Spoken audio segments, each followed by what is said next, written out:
आज हम स्टडी करते हैं कि 8085 के अंदर बसेस क्या हैं और उन बसेस की इंटरनल स्ट्रक्चर किस टाइप से होती है, यानी कि वो बसेस कैसे बनी हुई हैं। तो सबसे पहले हम देखते हैं कि व्हाट इज ए बस। तो बस is simply A group of conducting lines, यानी कि हमारी कंडक्टिंग लाइंस है उनका एक ग्रुप है सिर्फ वो, यानी कि एक जो हमारी कंडक्टिंग लाइंस होती है उसमें क्या होता है कि हमारा करंट फ्लो करता है। और हम जानते हैं कि माइक्रोप्रोसेसर सिर्फ 0 एंड 1 अंडरस्टैंड करता है। तो हमारी एक कंडक्टिंग लाइन के अंदर इंफॉर्मेशन फ्लो करती है 0 या 1। तो इस तरीके से हमारे पास अगर इस 1 2 3 4 कंडक्टिंग लाइंस हैं और उनको हम एक ग्रुप में रख देते हैं, तो इस ग्रुप को ही हम बोल देंगे बस। तो बस is simply group of conducting lines. उसके बाद है कि बस जो है हमारे पास 8085 में है वो दो टाइप की है, डाटा बस and address bus. Control bus भी होती है, लेकिन कंट्रोल बस एक्चुअल में कंट्रोल बस नहीं होती, क्योंकि उसमें कंट्रोल सिग्नल इंडिविजुअल ट्रैवल करते हैं, तो उसको हम ग्रुप में लेके नहीं चलते। कई जगह आप पढ़ोगे कि उसको भी हम बस बोल देते हैं, कंट्रोल बस। 3 टाइप की बस दिखाई होती है, लेकिन बेसिकली हमारे पास 2 टाइप की ही बस है, डाटा बस एंड एड्रेस बस। इसके बाद देखते हैं हम कि डाटा बस क्या है। डाटा बस ऐसी कंडक्टिंग लाइंस होंगी जो डाटा को कैरी करेगी, और 8085 के अंदर डाटा बस हमारे पास 8 बिट की होगी। एंड थर्ड पॉइंट है कि ये यूनिडायरेक्शनल होगी। ये सभी पॉइंट्स आपको याद रखने हैं। इसी तरीके से जो एड्रेस बस है वो हमारी एड्रेस को कैरी करने के लिए यूज होगी, एड्रेस को लेके जाएगी। और ये 8085 के अंदर 16 बिट की होंगी, 16 लाइंस होंगी इस एड्रेस के बस के अंदर, प्लस ये आपकी यूनिडायरेक्शनल होंगी। अब इन दोनों को हम समझते हैं कि 8085 के साथ ये किस तरीके से कनेक्ट होंगी। अगर ये हमारा 8085 माइक्रो प्रोसेसर है और इसके साथ अगर मेमोरी कनेक्टेड है या कोई इनपुट आउटपुट डिवाइस कनेक्टेड है, तो माइक्रो प्रोसेसर ने चेक करना है कि किस मेमोरी लोकेशन में हमने कोई डाटा रीड करना है या राइट करना है। तो माइक्रो प्रोसेसर सबसे पहले एड्रेस भेजेगा, किसका? उस मेमोरी लोकेशन का जहां से हमने डाटा को एक्सेस करना है। लेकिन मेमोरी कभी भी वापस एड्रेस नहीं भेजेगी, क्योंकि माइक्रो प्रोसेसर के अंदर कोई एड्रेस नहीं है, कोई मेमोरी नहीं है, कोई इनपुट आउटपुट डिवाइस नहीं है जिसका एड्रेस हो। तो एड्रेस हमेशा यूनिडायरेक्शनल होगा, जो कि माइक्रो प्रोसेसर मेमोरी के पास भेजेगा या micro processor input output devices के पास भेजेगा कि कौन सी इनपुट डिवाइस कनेक्टेड है या कनेक्ट करनी है, कौन सी आउटपुट डिवाइस को हमें एक्सेस करना है। तो इस तरीके से जो एड्रेस बस है उसकी डायरेक्शन हमेशा यूनिडायरेक्शनल होगी, और वो भी माइक्रो प्रोसेसर से पेरिफेरल डिवाइसेस की तरफ। अब जब हम उस एड्रेस पर पहुंच जाएंगे तो फिर हमें क्या करना है? डाटा एक्सेस करना है। तो उस एड्रेस पर पहुंचने के बाद जो भी डाटा है, सपोज पर मेमोरी में वो डाटा है, तो उसको हमें माइक्रो प्रोसेसर के पास भेजना है, तो वो डाटा माइक्रो प्रोसेसर के पास चला जाएगा। और हो सकता है कि डाटा माइक्रो प्रोसेसर के पास हो तो वो मेमोरी में भेजना चाहता हो। तो डाटा बस की जो डायरेक्शन है वो दोनों साइड होगी, पेरिफेरल डिवाइसेस से माइक्रो प्रोसेसर की तरफ और माइक्रो प्रोसेसर से पेरिफेरल डिवाइसेस की तरफ। इसलिए डाटा बस की जो डायरेक्शन होती है हमेशा हम कहेंगे it is a by directional बस। तो ये मेन पॉइंट्स है हमारे डाटा बस के और एड्रेस बस के, प्लस ये डिफरेंसेस हैं इन दोनों के बीच में। अब हम देखते हैं कि क्या ये जो एक कंडक्टिंग लाइन है जो बस के अंदर है, ये सिंपली हमारी इलेक्ट्रिकल वायर की तरह है या इसकी स्ट्रक्चर कुछ और तरीके से है। तो ये जो हमारी कंडक्टिंग लाइंस हैं ये बनती है हमारी ट्राई स्टेट डिवाइसेस से। ट्राई स्टेट डिवाइसेस क्या होती हैं? इसकी स्ट्रक्चर इस टाइप से होती है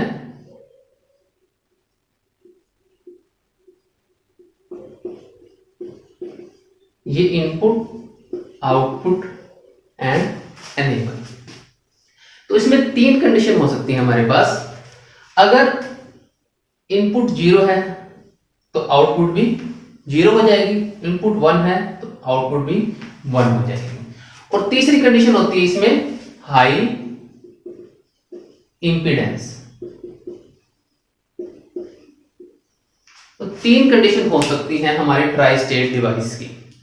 अगर एनेबल पिन हमारी एक्टिव है, यानी कि एनेबल अगर 1 है तो ये डिवाइस काम करेगी, ये रेडी हो जाएगी काम करने के लिए। अगर एनेबल हमारी 1 नहीं है तो ये काम नहीं करेगी। तो एनेबल अगर 0 है तो ये किस कंडीशन में रहेगी? हाई इंपीडेंस कंडीशन में रहेगी, यानी कि इनपुट और आउटपुट के बीच में कनेक्शन ही नहीं है, वो ब्रेक हुआ है। तो ना तो 0 फ्लो होगा ना 1 फ्लो होगा। तो एनेबल जब 0 है तो ये काम नहीं करेगी। तो एनेबल जब 1 है तभी ये काम करेगी। तो जब ये काम करेगी तो उसमें 2 कंडीशन हो सकती है। अगर इनपुट पर हमने 0 दिया है तो आउटपुट पर हमें 0 मिल जाएगा, अगर इनपुट पर हमें 1 दिया है तो आउटपुट पर 1 मिल जाएगा। तो इस तरीके से हमारे ट्राई स्टेट डिवाइस काम करेगी।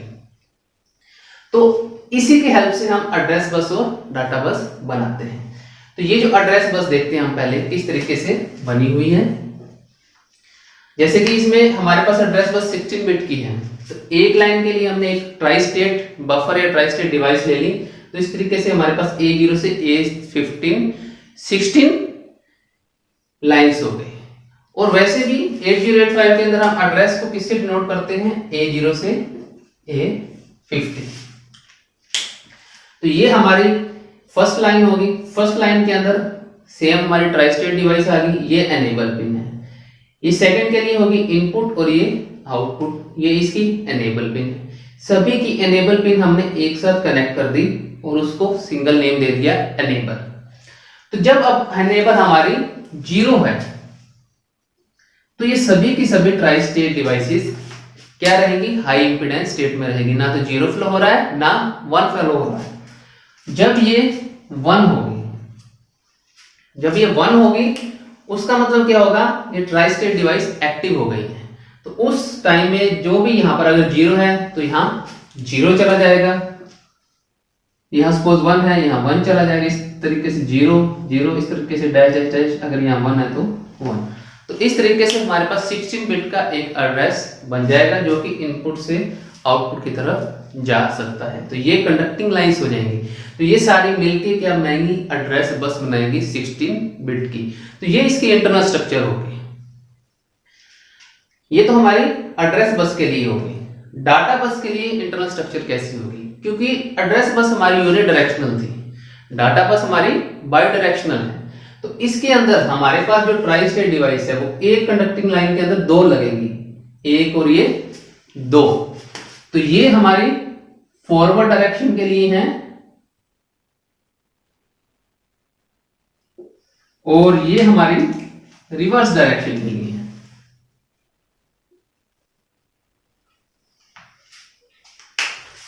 तो ये किस तरीके से काम करेंगी?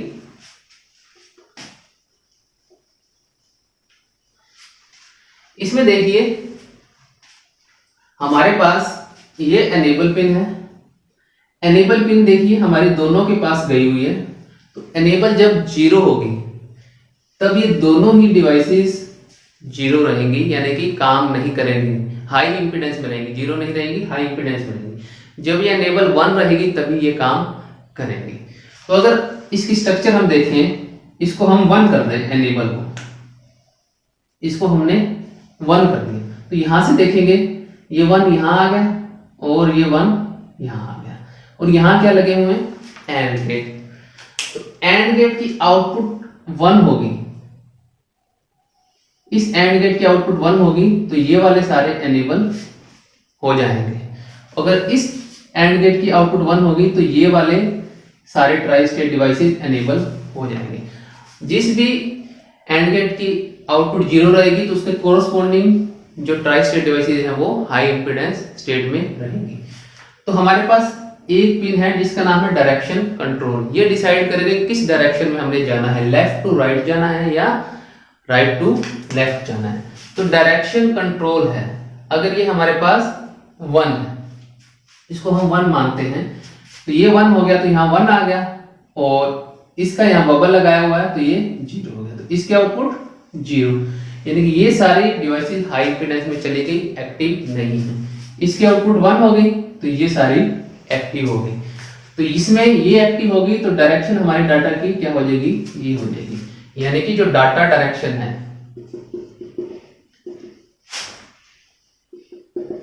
वो क्या रहेगा, लेफ्ट टू राइट, और इसका अपोजिट होगा अगर इसको हम 0 कर देंगे तो ये 0, इसके आउटपुट भी 0, और 0 का बबल करेंगे तो ये 1 और ये 1, तो ये सारी हाई इंपीडेंस में चली जाएंगी और ये सारी एक्टिव हो जाएंगी। तो अब जो डायरेक्शन होगी आपकी डाटा की वो राइट टू लेफ्ट हो जाएगी। तो डायरेक्शन कंट्रोल जब 0 होगी तो डाटा कहां फ्लो होएगा, राइट टू लेफ्ट। तो इस तरीके से आपने देखा कि डाटा हमारा लेफ्ट टू राइट में फ्लो कर सकता है, राइट टू लेफ्ट, यानी कि यहां अगर माइक्रो प्रोसेसर है और ये सारी बस यहां अटैच की हुई है और यहां पर आपकी क्या है, आईओ डिवाइसेस है, तो इधर से इधर भी डाटा जा सकता है, इधर से इधर भी आ सकता है। तो ये इसकी इंटरनल स्ट्रक्चर है। हो सकता है काफी बुक्स में दी भी हो, ना भी दी हो, और लेक्चर्स में कई बार बताते हैं, नहीं बताते, तो अगर इसको हम समझ लें तो हमें अच्छे से समझ आ सकता है कि डाटा बस और एड्रेस बस किस तरीके से काम करते हैं। एड्रेस बस को हमने डिनोट किया था A0 से A15 से, डाटा बस को हम डिनोट करते हैं D0 से लेके D7 तक। लेकिन हम जानते हैं कि जो माइक्रो प्रोसेसर है 8085, इसमें हमारी डाटा बस को एड्रेस बस की 8 पिन के साथ मल्टीप्लेक्स किया हुआ है। तो जो मल्टीप्लेक्स किया हुआ है उसमें हम इनको इकट्ठा लिखते हैं, एड्रेस डाटा 0 से लेके एड्रेस डाटा 7। तो ये 8 पिंस हैं 8085 की जिनको हमने मल्टीप्लेक्स किया हुआ है। अब इनका यूज कैसे होता है, इसके लिए मैंने अलग से लेक्चर बनाया है डीमल्टीप्लेक्सिंग का, आप वो देख सकते हैं। तो आज के लेक्चर में इतना ही था। Thank you.